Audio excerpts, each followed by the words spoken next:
नमस्कार दोस्तों, मेरा नाम है अमन गुप्ता। आप देख रहे हैं आपको आपका ही अपना यूट्यूब चैनल मैथ वाला फाउंडेशन। तो आज हम पढ़ने जा रहे हैं क्लास 10 से केमिस्ट्री का चैप्टर नंबर 2, जो कि एसिड बेसिस एंड सोल्ट। ये बहुत ही मज़ेदार चैप्टर है, इंटरेस्टिंग चैप्टर है। बच्चों लोगों को टफ भी लगता है चैप्टर थोड़ा सा, लेकिन आपने वीडियो देखी है अमन सर की, तो चलिए आज का ये वीडियो ना कोई देरी के शुरू करते हैं। तो सबसे पहले तो हम देखेंगे, आपको लाइन बाय लाइन एक्सप्लेनेशन दूंगा। अगर वीडियो अच्छा लगे तो प्लीज़ हमारे चैनल को सब्सक्राइब कीजिएगा, वीडियो को लाइक कीजिएगा और अपने दोस्तों के साथ भी शेयर कीजिएगा, क्योंकि आपके दोस्तों को भी आपसे हेल्प मिल सके। तो चलिए शुरू करते हैं। तो सबसे पहले हम देखते हैं एसिड्स। तो एसिड्स क्या होते हैं? तो एसिड्स वो होते हैं जिनका कि टेस्ट शोर होता है। तो जिनका टेस्ट शोर होगा वो एसिड होंगे, ठीक है। तो हम सारी चीज़ों को टेस्ट करके तो देख नहीं सकते, पी कर तो देख नहीं सकते किसका टेस्ट शोर है, किसका टेस्ट बेटर है।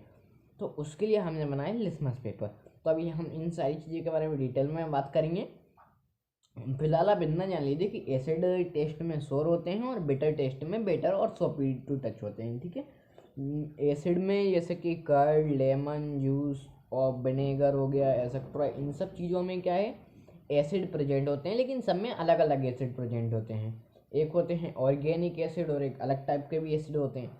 कोई कोई एसिड को हम खा सकते हैं और बहुत सारे एसिड को हम खा नहीं सकते हैं, जैसे कि हम सिट्रिक एसिड और ये इन सब एसिड को खा सकते हैं, लेकिन हम HCl और हाइड्रोक्लोरिक एसिड, सल्फ्यूरिक एसिड, इन सब को हम नहीं खा सकते हैं।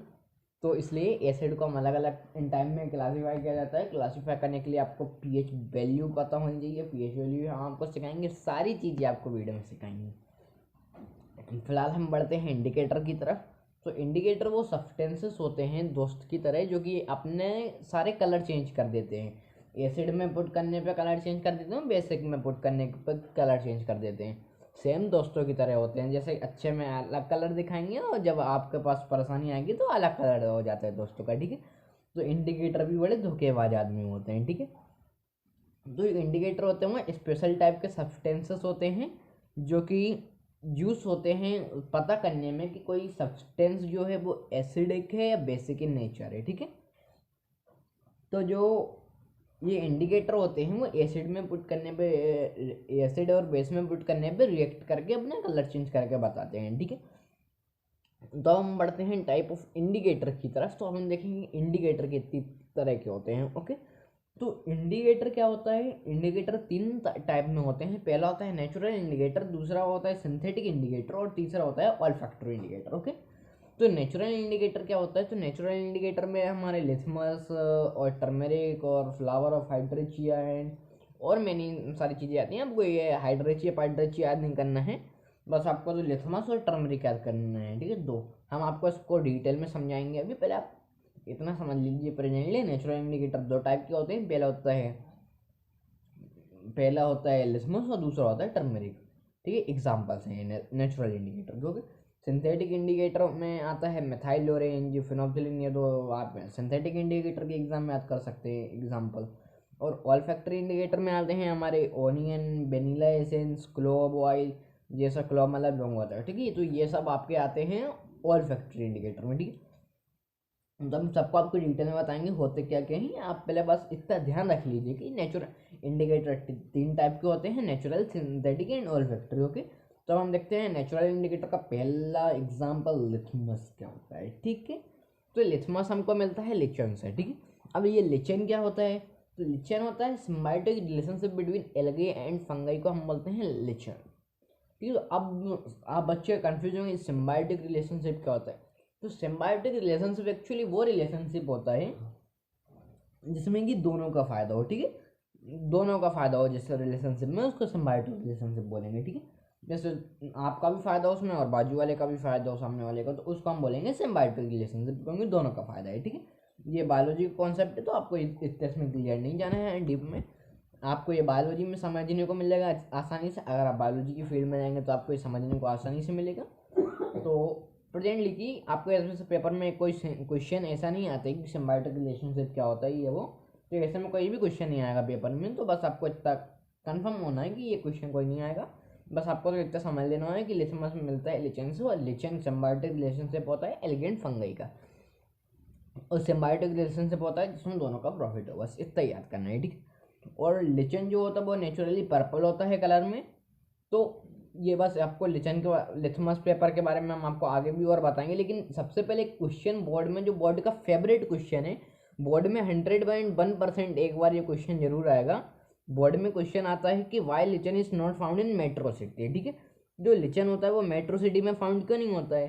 तो इस क्वेश्चन का आंसर ये है कि जो लिचन होता है जो बड़ा ही सेंसिटिव प्लांट होता है, जैसे कि तुलसी भी हमारी सेंसिटिव प्लांट होती है, ऐसे सेम लिचन एक सेंसिटिव प्लांट होता है, जो कि सल्फर डाइऑक्साइड के कारण हम पॉल्यूट सल्फर डाइऑक्साइड से उसमें नहीं सर्वाइव कर पाता है, तो इसलिए सल्फर डाइऑक्साइड वाली प्लेस पे वो स्पेशली फाउंड नहीं करता है। ओके, तो ये वीडियो हमारे पास 2 पार्ट में बनेगी, तो ज़्यादा आपको हमें पता है ज़्यादा पार्ट लंबा भी नहीं जाएगा, बस आधा घंटे के 2 पार्ट रहेंगे, आपको 1 से 1.5 घंटे में आपका पूरा आराम से चैप्टर खत्म हो जाएगा। आई थिंक अभी ये 5 से 6 मिनट ही हुए होंगे और आपने एक टॉपिक आराम से क्लियर कर लिया है अपना। चलिए तो आगे शुरू करते हैं। बधाई देना चाहूँगा मैं आपको। आगे देख लेते हैं। लिथमस पेपर जो हमारे होते हैं वो 2 टाइप के होते हैं। आप अगर केमिस्ट्री लैब गए हो स्कूल में तो आपने वहाँ पे देखा होगा 2 टाइप के लिथमस पेपर होते हैं। एक होता है रेड लिथमस, दूसरा होता है ब्लू लिथमस, ठीक है। जो रेड लिथमस होता है वो बेस में ब्लू होता है, और मतलब जब रेड लिथमस पेपर को हम बेस में डालेंगे तो ब्लू कलर में चेंज हो जाएगा रेड लिथमस, ठीक है। और सेम जब हम ब्लू लिथमस को एसिड में डालेंगे तो रेड चेंज हो जाएगा। बड़ा ही कंफ्यूजिंग है ना? अरे भाई ये यार तुम्हारा तो कंफ्यूजिंग की बात ही नहीं है भाई, इसके लिए आपको लेके आया एक ट्रिक, ठीक है। तो अब क्या है, आपको एक सिनोनिम याद करना पड़ेगा, रे बबलू, ठीक है। तो आर ई रे, बी ए वन और बी एल यू बबलू, ठीक है। तो आर ई मतलब रेड लिख दो, आगे डी लगा दो तो रेड हो गया, बी ए के आगे ए सी लगा दो बेस हो गया, तो और एल यू के आगे ई लगा दो तो ब्लू हो गया, ठीक है। तो आपको इससे याद हो गया, मतलब रेड लिथमस बेस में ब्लू, ठीक है। रेड लिथमस बेस में ब्लू, ठीक है। अब इसका अपोजिट कर दो, रेड का अपोजिट ब्लू, बेस का अपोजिट एसिड और ब्लू का अपोजिट रेड, तो खत्म ब्रो। ब्लू लिथमस एसिड में रेड और रेड लिथमस बेस में ब्लू, ठीक है।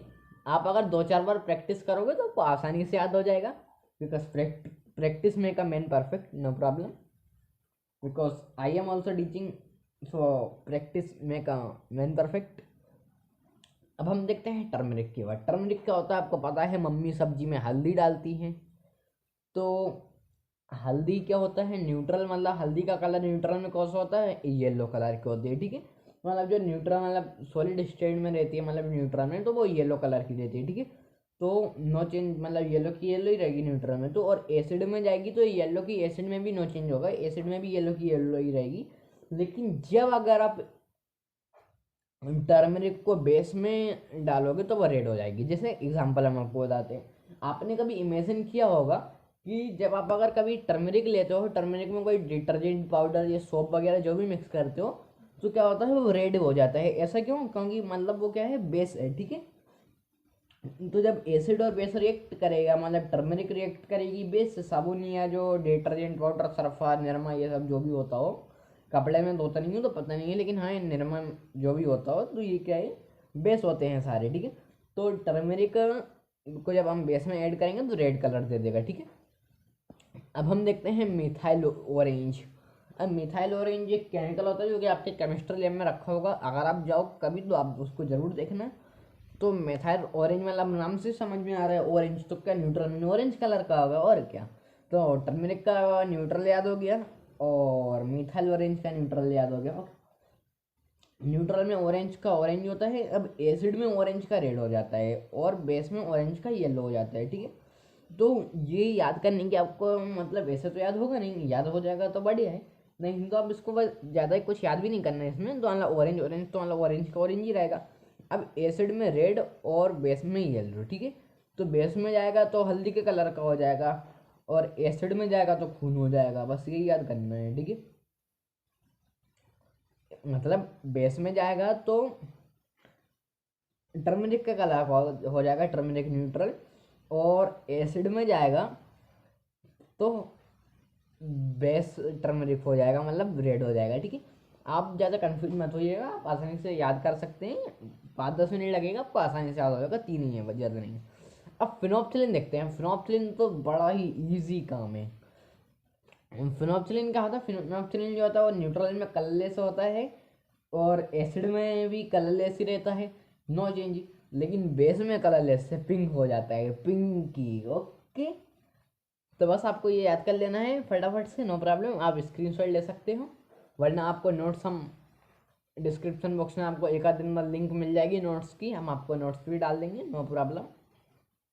और राइट, चलिए आगे बढ़ते हैं। ऑल्फैक्टरी इंडिकेटर क्या होता है? तो ऑल्फैक्टरी इंडिकेटर वो होता है जो कि एसिड में जिनकी स्मेल चेंज नहीं होती है, लेकिन बेस में जाके स्मेल गायब कर देते हैं। ठीक है, बस जरा सा बात है, इतनी सी बात, नो प्रॉब्लम। ओके, तो ऑल्फैक्टरी इंडिकेटर के example onion, vanilla extract, clove oil. ठीक है, ये 3-4 ऑल्फैक्टरी इंडिकेटर के एग्जांपल्स हैं। एसिड में सारों की स्मेल सेम रहती है, एसिड में कोई भी स्मेल चेंज नहीं करते हैं, और जैसे ही बेस में जाते हैं तो स्मेल चेंज हो जाती है। ठीक है, जैसे आप, वो तो मुझे पता है कि आप लोग सब्जी बनाते नहीं होगे, लेकिन अगर आपने सब्जी बनाई होगी, मेरे जैसे मम्मी के साथ हेल्प की होगी कभी सब्जी बनाने में, तो आपको पता होगा जब आप प्याज काटते हो तो हाथ में बदबू आने लगती है। और मतलब जब आप पानी से धोगे तो बदबू नहीं आएगी, बिकॉज पानी जो होता है H2O, तो H2O होता है एसिडिक इन नेचर। ठीक है, इसलिए बदबू नहीं आएगी क्योंकि एसिड में रिमेन सेम रहता है। लेकिन जब आप बेस से धो, मतलब रब करोगे, मतलब साबुन या साबुन से, या कि अपना वो sorry I mean detergent powder से रब करोगे तो आपकी स्मेल चली जाएगी। ठीक है, तो बस ऑल्फैक्टरी इंडिकेटर भी सही था। अब आगे बढ़ते हैं, अपना फिजिकल प्रॉपर्टी ऑफ एसिड देख लेते हैं। फिजिकल प्रॉपर्टी ऑफ एसिड में आता है, they change the colour of blue litmus to red. जो एसिड होते हैं वो ब्लू लिटमस का कलर रेड में चेंज कर देते हैं, और मिथाइल ऑरेंज का कलर रेड में चेंज कर देते हैं, और फिनोप्सिलिन का कलर, फिनोप्सिलिन को कलरलेस बना देते हैं। ठीक है, आपको वो याद कर लोगे तो आपको ये वैसे लिख दोगे। ठीक है, और जो एसिड होते हैं वो ऑनियन, वेनिला एसेंस और क्लोव ऑयल की स्मेल को नहीं डिस्ट्रॉय कर पाते हैं। और जो एसिड होते हैं वो फ्रूट वेजिटेबल में प्रेजेंट होते हैं, फ्रूट और वेजिटेबल वगैरह में प्रेजेंट होते हैं, और डिफरेंट फूड में डिफरेंट एसिड प्रेजेंट होता है, वो कि हम आपको भी बताएंगे। और जो एसिड ऑब्टेन फ्रॉम, जो एसिड ऑर्गेनिक रॉक या organic material, rock mineral of the earth से, मतलब सॉइल वगैरह से ऑब्टेन किया जाता है, उन एसिड को हम ऑर्गेनिक एसिड कहा जाता है, बोलते हैं। ऑर्गेनिक एसिड में अलग अलग टाइप के एग्जांपल आते हैं, जैसे कि vinegar, orange, tamarind acid, sorry tamarind, tomato, और sour milk, lemon, aunt string. तो इन सब को आपको याद करना पड़ेगा कि इन सब में कौन कौन से एसिड होते हैं। तो विनेगर में आपको तो याद करने की आसान ट्रिक बता देता हूँ। ठीक है, आपको याद करना होगा, जैसे विनेगर, आपने विनेगर कभी चाउमीन में डाला तो आपको, मतलब ज़्यादातर आपने सुना भी होगा Asiatic acid, Asiatic acid, Asiatic acid, तो क्या विनेगर में होता है। ठीक है, और ऑरेंज मतलब जो खट्टे टाइप में फल वगैरह आते हैं, खट्टे टाइप के फ्रूट जिसको बोलते हैं, जैसे ऑरेंज हो गया, लेमन हो गया, तो इनमें सिट्रिक एसिड प्रेजेंट हो करता है। ओके, और टर्मरिक में टाइट्रिक एसिड, सबसे सिंपल, टा से टर्मरिक और टा से टाइट्रिक एसिड। ठीक है, लेकिन कंफ्यूजन का है, टमाटो में ऑक्सैलिक एसिड होता है। ठीक है, आपको ये याद रखना होगा, टमाटो में ऑक्सैलिक एसिड होता है। ठीक है, तो टा के साथ टा है, लेकिन टा के साथ ओ नहीं है। ठीक है, तो टो नहीं, टाटा है, मतलब टा ओ नहीं है, टो नहीं है, टा है। ठीक है, टाटा है और टाओ नहीं है। ठीक है, ये याद रखना है आपको। ठीक है, और सोर मिल्क में लैक्टिक एसिड, आपने बायोलॉजी का लाइफ प्रोसेस में पढ़ा होगा भाई, मजा आ गया था उस सेक्शन में। तो हमने वो सेक्शन अपने चैनल में जल्द से जल्द अपलोड करेंगे, उस सेक्शन की वीडियो बन चुकी है, तो वो सेक्शन भी हम अपने चैनल में जल्द से जल्द अपलोड करेंगे। तो भाई मजा आ जाएगा, धमाल चैप्टर है भाई, सही में। और आंटी स्ट्रिंग में क्या होता है? मेथेनॉलिक एसिड। ठीक है, ये याद करना होगा आपको। ठीक, और मेथेनॉलिक एसिड का अनदर नाम होता है फॉर्मिक एसिड। ठीक है, मेथेनॉलिक एसिड को फॉर्मिक एसिड बोलते हैं। ठीक है, तो आपको एक बार याद कर लेना होगा, विनेगर में एसिडिक एसिड, ऑरेंज में सिट्रिक एसिड, टर्मरिक में टाइट्रिक एसिड, टमाटो में ऑक्सैलिक एसिड, सोर मिल्क में लैक्टिक एसिड, लेमन में सिट्रिक एसिड, आंटी स्ट्रिंग में मेथेनॉलिक एसिड। इतने में से आपको 2 नंबर का क्वेश्चन आ जाएगा, आसानी से खुश हो जाओ, नो प्रॉब्लम। ठीक है, और जितना आपने बढ़ा लिया उसमें 5 नंबर का क्वेश्चन बन जाएगा। ठीक है, 2 नंबर और लेता ना, पास हो जाएगा, नो प्रॉब्लम। चलिए, पैसे पास नहीं होना पर मैं टॉप माननी है, फिजिक्स वाला को टक्कर देंगे अपन, मैथ वाला फाउंडेशन। ठीक है, सॉरी, तो अब हम देखते हैं फिजिकल प्रॉपर्टी ऑफ बेसिस। तो फिजिकल प्रॉपर्टी ऑफ बेसिस क्या होता है ना, बेसिस जो होते हैं वो बेटर इन टेस्ट होते हैं, और वो ब्लू लिथमस का कलर रेड में, सॉरी रेड लिथमस का कलर ब्लू में चेंज कर देते हैं, मेथाइल ऑरेंज को येलो में चेंज कर देते हैं, फिनाप्थेलिन को पिंक बना देते हैं। ठीक है, ओके ऑल राइट। अब देखते हैं ओनियन और वेनिला एसेंस, क्लोव ऑयल, इन सबकी स्मेल को डिस्ट्रॉय कर देता है, और वो अपोजिट ऑफ एसिड होता है, न्यूट्रलाइज इट अफेक्ट कर देता है। जैसे कि अगर एसिड ने कहीं कुछ गलत काम कर दिया तो बेस डाल दो तो न्यूट्रल हो जाएगा, तो मतलब काम खत्म। और बेस ने अगर कुछ गड़बड़ कर दी तो एसिड डाल दो तो न्यूट्रल हो जाएगा, तो काम खत्म। तो एसिड में बेस में मिलाओ तो मतलब वही रिएक्शन, न्यूट्रलाइजेशन रिएक्शन आपको फर्स्ट चैप्टर में पढ़ा है केमिस्ट्री के, बहुत ही अच्छे से पढ़ा है भाई कसम से। तो salt acid plus base give salt plus water, ठीक है, याद होगा आपको। ठीक, आगे रिएक्शन भी आएगी, और मतलब मेटल ऑक्साइड और हाइड्रोक्साइड आपको याद करने होंगे। मेटल ऑक्साइड क्या होता है, या सोडियम, आप कोई भी ऑक्साइड ले लो, सोडियम ले लो, पोटेशियम ले लो, मैग्नीशियम ले लो, कैल्शियम ले लो। कैल्शियम के आगे सबके आगे वो लगा दो, बीच में दो लगा दो, ऑक्साइड बन गया। ठीक है, मेटल ऑक्साइड हो गया, सोडियम ऑक्साइड हो गया, ये सब ऑक्साइड होते हैं। अब हाइड्रोक्साइड का आपको पता ही है, हाइड्रोक्साइड मतलब ओ एच लगा दो आगे तो हाइड्रोक्साइड हो जाएगा। अब हम देखते हैं एल्कलाइज का होता है। ठीक है, तो एल्कलाइज वो बेसिस होते हैं जो कि वाटर में सोल्यूबल होते हैं, विदाउट एनी केमिकल रिएक्शन के वो वाटर में सोल्यूबल होते हैं, उनको हम बोलते हैं एल्कलाइज। ओके, एग्जांपल हम देखते हैं एल्कलाइज के, तो NaOH, KOH मतलब sodium hydroxide, potassium hydroxide, calcium hydroxide, magnesium hydroxide और अमोनियम हाइड्रोक्साइड, ये सब एग्जांपल हैं एल्कलाइंस की। और इंसोल्यूबल बेसिस में जैसे कि कॉपर ऑक्साइड और मैग्नीशियम ऑक्साइड, ये सब इंसोल्यूबल बेसिस होते हैं, ये सोल्यूबल नहीं होते। अब एक बात याद रखिएगा, इनमें से ये जो मैंने पढ़ा है ये टॉपिक, इसमें से एक बहुत ही प्यारा क्वेश्चन है एल्कलाइज में से भाई, जो कि बोर्ड का 110% फेवरेट क्वेश्चन है। वो बोर्ड जरूर देखता है वो क्वेश्चन को पेपर में। तो लेकिन अभी वो क्वेश्चन मैं आपको नहीं बताऊंगा, वो क्वेश्चन मैं आपको कब बताऊंगा, अगर आप इस चैनल पे इस वीडियो पे 1K लाइक पहुंचा देते हो, तो उसी दिन आपकी वीडियो आ जाएगी हमारे चैनल पे, chemistry chapter 1 and 2 combine next important question. ठीक है, तो आपको बस जल्दी से जल्दी वीडियो को लाइक करना हो, जैसे 1000 पहुँचेंगे तो हम आपको फटाफट से क्वेश्चन लगा देंगे भाई। इतने प्यारे प्यारे क्वेश्चन है ना भाई, सही में मज़ा आ जाएगा। अब हम देखते हैं केमिकल प्रॉपर्टीज ऑफ एसिड। तो केमिकल प्रॉपर्टी ऑफ एसिड क्या होता है, तो केमिकल प्रॉपर्टी ऑफ एसिड और उसकी रिएक्शन देखेंगे। ठीक है, जब हम कोई भी एसिड को मेटल के साथ रिएक्ट करवाते हैं तो डबल डिस्प्लेसमेंट रिएक्शन हो जाती है, और सॉरी डिस्प्लेसमेंट रिएक्शन हो जाती है। ओके, डिस्प्लेसमेंट रिएक्शन क्या होती है, बड़ा एलिमेंट छोटे एलिमेंट को अपने सॉल्यूशन में से गायब कर देगा। ठीक है, जैसे कि हमने एसिड में लिया है H2SO4, और हमने मेटल में ले लिया है जिंक, तो ZH2 को जिंक ने डिस्प्लेस कर दिया तो ZnSO4 प्लस H2 बनेगा। ठीक, डिस्प्लेसमेंट रिएक्शन लग गई। ओके, अगर आपने रिएक्शन अच्छे से पढ़ी होगी केमिस्ट्री में तो आपको बिल्कुल भी फर्स्ट चैप्टर और सेकंड चैप्टर बिल्कुल भी याद करने में दिक्कत नहीं देगी। लेकिन अगर आपने फर्स्ट चैप्टर में रिएक्शन आसानी से पढ़ी होगी भाई से तो ठीक है। देखते हैं रिएक्शन विद मेटल कार्बोनेट तो एंड हाइड्रोकार्बोनेट। ठीक है, तो मेटल कार्बोनेट से जब हम रिएक्शन करवाएंगे तो MgCO3 मतलब मैग्नीशियम कार्बोनेट हमने लिया है, मैग्नीशियम कार्बोनेट को हमने HCl में डाल दिया, मतलब हाइड्रोक्लोरिक एसिड के साथ रिएक्शन करवा दी, डबल डिस्प्लेसमेंट रिएक्शन लग गया। ठीक है, MgCl plus H2 plus CO2 निकल गया। ठीक है, अब रिएक्शन में बेस करवाएंगे तो एक्सोथर्मिक रिएक्शन होगी, आपको पता ही है, थोड़े पास वाटर बनेगा। अब लेकिन ये रिएक्शन विद ये बेस नहीं, ये वाला बेस है। ठीक है, तो जब हम रिएक्शन विद बेस करवाएंगे तो H2SO4 प्लस CO मतलब hydrogen sulphate, sorry sulphuric acid, I mean sulphuric acid को हम कैल्शियम ऑक्साइड के साथ रिएक्ट करवाएंगे तो कैल्शियम सल्फेट प्लस वाटर बनेगा। ठीक है, इसमें लग जाएगी एक्सोथर्मिक रिएक्शन, वो सॉरी न्यूट्रलाइजेशन रिएक्शन हो गया। ये तो एक्सोथर्मिक तो है ही है, साथ में न्यूट्रलाइजेशन भी होगा। ठीक है, H2SO4 मतलब हाइड्रोक्लोरिक एसिड मतलब एसिड प्लस बेस, ये हो गया बेस, तो acid plus base give salt and water, plus salt मिल गया CaSO4 प्लस वाटर मिल गया H2O।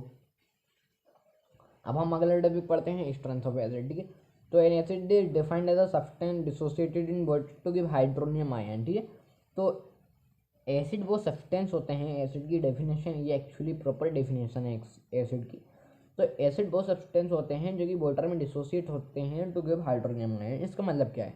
डिसोसिएट का मतलब होता है टूट जाना। ठीक है, तो एसिड वो सब्सटेंस होते हैं जब हम उनको वाटर में डालते हैं, मतलब पानी में डालते हैं, तो जो सब्सटेंस हमने पानी में डाला है वो टूट जाए, एसिड टूट जाए पानी में और हाइड्रोनियम आयन दे। इसका मतलब जैसे हमने पानी लिया H2O वाटर लिया। ठीक है, वाटर का फॉर्मूला होता है H2O। आपको बच्चे का भी पता है, छठवीं क्लास के, नहीं पता तो अपने आप में थपाड़ा मारना है। ठीक है, तो वाटर का फॉर्मूला होता है H2O। ठीक है, H2O में हमने डाला हाइड्रोक्लोरिक एसिड HCl। ठीक है, तो हाँ, जब हम HCl डालेंगे तो H पॉजिटिव मिलेगा, Cl नेगेटिव मिलेगा। ठीक है, तो H पॉजिटिव जाएगा H2O के साथ, बिकॉज H में जाएगा, तो H पॉजिटिव प्लस H2O, तो क्या 2H हो गए, 2H ये थे, एक H ही हो गया, 3H हो गए, वो एक तो H3O। ठीक है, H3O क्या होता है? हाइड्रोनियम। ठीक है, H3O का फॉर्मूला है हाइड्रोनियम। अगर कोई हाइड्रोनियम का फॉर्मूला पूछे तो H3O लिख सकते हो आप। ठीक है, अब हम देखते हैं स्ट्रॉन्ग एसिड क्या होते हैं। तो strong acid which is completely dissociate in water to give hydronium ion are known as strong. तो जो एसिड मतलब कम्प्लीटली वाटर में डिसोल्व हो जाते हैं, हाइड्रोनियम आयन दे देते हैं वो पूरा, तो उसको हम बोलते हैं स्ट्रॉन्ग एसिड। स्ट्रॉन्ग एसिड के कुछ एग्जांपल हैं, जैसे perchloric acid, hydrogen bromide acid, HCl hydrochloric acid, H2SO4 sulphuric acid, HNO3 nitric acid. ये सब एग्जांपल हैं। आपको याद कैसे करना है, आपको एक सुनने लाया हूँ। परसों ही हैदराबाद हिमाचल निकल। ठीक है, तो परसों से आ गया परक्लोरिक एसिड, हाई से कुछ नहीं है, हाई मैसेज में कर देना, नो प्रॉब्लम। हैदराबाद से आ गया हाइड्रोजन ब्रोमाइड एसिड, हिमाचल से आ गए हाइड्रोक्लोरिक एसिड, हाँ हाइड्रोक्लोरिक एसिड आ गए, ये सल्फ्यूरिक एसिड आ गया अलग से, और निकल से आ गए नाइट्रिक एसिड। ओके, तो ये सारे हमारे एसिड हैं। अब हम देखते हैं केमिकल प्रॉपर्टीज ऑफ बेसिस। तो बेसिस जब रिएक्शन के साथ मेटल करते हैं, मतलब सॉरी बेसिस जब बेस की रिएक्शन जब हम मेटल से करवाते हैं तो देख लेते हैं क्या होगा। तो NaOH हमने बेस ले लिया, Zn डाल दिया उसमें, तो Na2ZnO2 plus H2 gas out निकल गई। ठीक है, ये वाली कौन सी रिएक्शन हो गई? एक्सोथर्मिक रिएक्शन हो गई, बस हाइड्रोजन गैस आउट निकली। ठीक, तो Na2ZnO2 को क्या बोलते हैं आपको कमेंट करके ज़रूर बताइएगा हमें। और रिएक्शन विथ मेटल करवाएंगे जो, तो NaOH हमने ले लिया बेस, CO2 हम मेटल ले लेते हैं। जब हम रिएक्शन करवाएंगे तो Na2CO3 plus H2 gas out हो जाएगी। ठीक है, सेम रिएक्शन जो हमने पिछली क्लास में पढ़ी है, फर्स्ट चैप्टर में, वही है। रिएक्शन विथ एसिड करवाएंगे CaOH2 के रिएक्शन जब हम CO2 के साथ करवाएंगे नॉन मेटल के साथ, तो हमको मिलेगा CaCO3 प्लस H2। अब जब हम एसिड के साथ करवाएंगे तो acid plus base gives neutralisation reaction हो जाएगी। ओके, तो ये था। सॉरी अगर माई स्पीड अगर जल्दी लग रही हो आपको तेज, तो आप वीडियो को 0.75 की स्पीड में देख सकते हो, नो प्रॉब्लम। वैसे आई थिंक स्पीड ज़्यादा नहीं है। अब हम देखते हैं स्ट्रेंथ ऑफ बेसिस। ठीक है, तो स्ट्रेंथ ऑफ बेसिस क्या होता है? तो बेसिस आर दो सब्सटेंस, मतलब बेसिस वो सब्सटेंस होते हैं जो वाटर में जाके हाइड्रोक्साइड आयन देते हैं। इनका एग्जांपल लिया नहीं कि कसम दो मुझे। ठीक है, लिया नहीं कि कसम दो मुझे। ठीक है, ये इसका सिनोनिम है। लिया से Li से लिथियम हाइड्रोक्साइड, Na से आ गया सोडियम हाइड्रोक्साइड, Ca से आ गया कैल्शियम हाइड्रोक्साइड, Ka से आ गया पोटेशियम हाइड्रोक्साइड। दो को भेज देना व्हाट्सअप पे। मुझे से आ गया मैग्नीशियम हाइड्रोक्साइड। ओके, ये आपको फॉर्मूले याद होने चाहिए। फॉर्मूले याद करने की टेक्निक हमने आपको वीडियो में बता चुकी है, प्रीवियस वीडियो में आप देख सकते हो। खैर प्रीवियस वीडियो आपको ये वाले चैनल पर तो नहीं मिलेगी, आपको चैनल का लिंक वीडियो के डिस्क्रिप्शन में मिल जाएगा। अब हम देखते हैं एक क्वेश्चन है, both do acid and bases है कॉमन। तो एसिड और बेसिस में कॉमन क्या होता है? ठीक है, तो दोनों न्यूट्रलाइजेशन रिएक्शन शो करते हैं एक ना एक पार्ट पे। दोनों इलेक्ट्रिसिटी कंडक्ट करते हैं, हमने फर्स्ट चैप्टर में पढ़ा है। दोनों एक H+ आयन देता है तो दूसरा OH- आयन देता है, दोनों ही आयन देते हैं। ठीक है, और दोनों लिथमस पेपर का कलर चेंज करते हैं। ये सब इनकी कॉमन पॉइंट हैं, ठीक है। अब हम देखते हैं strength of acid and base, ठीक है। तो वाटर के पास मतलब पानी के पास दो आयन होते हैं, पहला होता है हाइड्रोजन आयन, दूसरा होता है हाइड्रोक्साइड आयन, ठीक है। और जब वाटर में जाता है तो हाइड्रोजन आयन अलग हो जाते हैं और OH माइनस आयन अलग हो जाता है। हाइड्रोजन आयन देता है एसिड और OH माइनस आयन देता है बेस। अब हम देख लेते हैं अपना यूनिवर्सल इंडिकेटर। तो यूनिवर्सल इंडिकेटर वो इंडिकेटर होता है जो कि डिफरेंट इंडिकेटर का मिक्सचर होता है और वो डिफरेंट कलर में डिफरेंट कंसनट्रेशन शो करता है ऑफ H2 सॉल्यूशन, मतलब hydrogen solution. Different colour show करता है different concentration of hydrogen ion में। अब pH वैल्यू क्या होती है ये हम आपको अगली वीडियो में टॉपिक बड़ा ही अच्छे से समझेंगे। अभी हम मोटा मोटा समझा रहे हैं आपको यहाँ से यूनिवर्सल इंडिकेटर से। अगले वीडियो में हमको टॉपिक बड़े अच्छे से समझेंगे। सेकंड पार्ट में वीडियो के 2 पार्ट बनेंगे, हमने आपको पहले से ही बता दिया था। तो फर्स्ट पार्ट हमारा ख़त्म होने जा रहा है, 2 मिनट और लगेंगे बस। सेकंड पार्ट में हम आपको पढ़ेंगे यूनिवर्सल इंडिकेटर वगैरह के डिटेल में पढ़ेंगे और आगे के 4 टॉपिक और बचे हैं वो भी हम ख़त्म करके समाप्त कर देंगे वीडियो, ठीक है। तो यूनिवर्सल इंडिकेटर क्या होता है? यूनिवर्सल इंडिकेटर डिफरेंट टाइप के इंडिकेटर होते हैं, मैंने डिफरेंट इंडिकेटर का मिक्सचर होता है और डिफरेंट कलर शो करता है डिफरेंट कंसनट्रेशन पे। pH वैल्यू क्या होता है? 0 से 3 तक स्ट्रॉन्ग एसिड होता है, 4 से 6 तक वीकली एसिड होता है, 7 न्यूट्रल हो जाता है, आपको पता ही है। 8 से 10 तक वीकली एल्कलाइन होता है और 11 से 14 तक स्ट्रॉन्गली एल्कलाइन होता है, ओके। अब न्यूट्रल pH क्या होता है? न्यूट्रल pH 7 होता है। एसिड सॉल्यूशन लेस देन 7 में एसिड सॉल्यूशन होता है, बेसिक सॉल्यूशन में मोर देन 7 होता है। आपको हम अगली वीडियो में इंपॉर्टेंट ऑफ pH भी समझाएंगे आसानी से, बढ़िया मज़े लीजिएगा तब तक के लिए। फिर भी ये एक बार पढ़ के दिखा देते हैं क्या है। तो ऑप्टिमम pH हो मतलब जो हमारी बॉडी का नॉर्मल pH है तो 7 से 7.8 है, मतलब अप्रॉक्स न्यूट्रल में काम करती है हमारी बॉडी। और जब एसिडिक रेन फ्लो करती है, एसिडिक रेन जो होती है आपने सुना होगा एसिडिक रेन, तो ये होता है कि तो इसका जो pH होता है वो 5.6 हो जाता है, तो इसलिए एसिडिक रेन कहा जाता है इसको। जब ये पानी में गिरेगी H2O के साथ मिक्स होगी तो जो वाटर का pH है वो डाउन हो जाएगा, तो जिसकी एक्वेटिक एनिमल को सर्वाइव करने में दिक्कत आएगी। तो ये एसिडिक रेन का बहुत ही बड़ा डिसएडवांटेजेस है। तो फिलहाल आज की वीडियो हम समाप्त यहीं पे करते हैं। अगली वीडियो में हम मिलेंगे आपसे फिर भी बढ़िया इंटरेस्टिंग टॉपिक के साथ। अगर आपको हमारी वीडियो अच्छी लगी हो तो वीडियो को लाइक, चैनल को सब्सक्राइब जरूर कीजिएगा। फिर मिलते हैं अगली वीडियो में, जब तक के लिए जय हिंद, वंदे मातरम।